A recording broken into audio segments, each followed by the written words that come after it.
Bawal mga tsaka, Den Masalegra. Kailangan happy na mga batang people! Yes, Bebe Vice! Baka naman pwede mong batiin ang lahat ng supporters mo na kanina pa nag-iintay sa'yo. Yes, nakakatuwa kasi nandito na naman ako at nandito din sila ulit. What's up, what's up, what's up, what's up, what's up, what's up, what's up? Come on, may hands and rubber to the side. Batang people! Make some noise! Ikaw ang lahat ng mga showtimers na nandito today!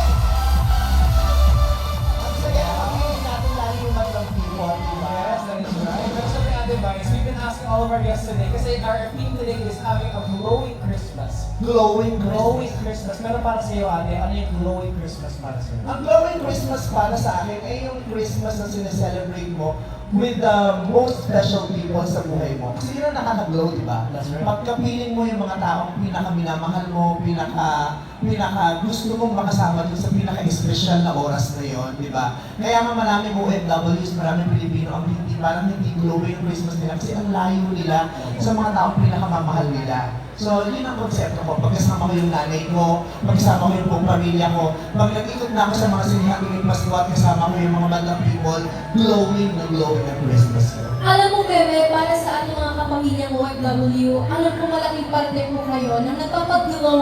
Hindi lang ng Yes. Christmas nila, kundi ng buhay nila. Kaya thank you so much, Maraming Bebe. salamat din. Maraming salamat sa lahat ng mga Pilipino, sa lahat ng madlang people na pinipiling maging kasama nila ako tuwing Pasko at talagang naging kultura at tradisyon na nila na kasama nila ako tuwing Pasko dahil hindi pwedeng hindi sila pupunta ng sinihan kasama ang buong pamilya tuwing Christmas para panoorin ang pelikula ko. Ganon din ulit ang mangyayari ngayong Pasko. Kasi meron po kami ginawang magandang pelikula na tatawanan, kaaliwan, kalilibangan at iiyakan din ninyo ngayong Christmas. Kung nagustuhan niyo yung And the Breadwinner is Last Year, ngayon naman, promise po, mas magugustuhan niyo talaga yung ginawa ng pelikula. Call Me Mother po ang titulo ng movie nito. Kasama ko si Miss Nadine Lustre at ang ilan sa mga paborito ninyo mga PBB housemates. Directed by June Robles Lana. Again, maraming salamat, Bebe Vice. We are looking forward to watching your movie.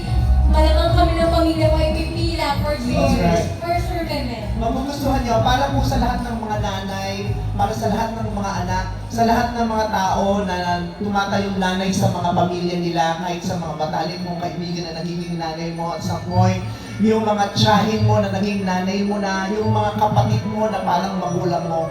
Istorya po na ni ito, kaya sana panoorin po because this is very relatable, istorya ng napakaraming pamilyang Pilipino.